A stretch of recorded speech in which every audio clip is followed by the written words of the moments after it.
So యూజువల్గా mobile screens అనేది manufacture అయిన తర్వాత ఒక టాస్క్ ఉంటుంది మాకు. ఏంటంటే కెమెరాకు ఉండే ఎక్స్ట్రా కట్అవుట్స్ ఏవైతే ఉంటాయి, లేయర్స్, ఇవన్నీ తీయాలి.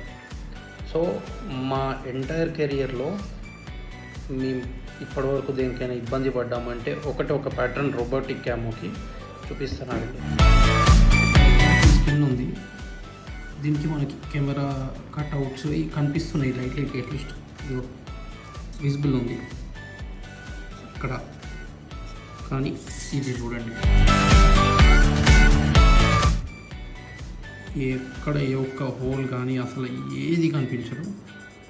అన్ని స్కిన్స్కి ఉండేవి రిమూవ్ చేయడానికి ఒక 5 స్కిన్స్కి పట్టే టైం ఈ ఓన్లీ ఒక రోబోటిక్ క్యామ్కు పడుతుంది. అంటే అర్థం చేసుకోండి, దీన్ని మ్యానుఫ్యాక్చర్ చేయడం ఎంత ఈజీయో దీనికి ఉన్న ఎక్స్ట్రా కట్ లేయర్స్ రిమూవ్ చేయడం కూడా అంతే కష్టం.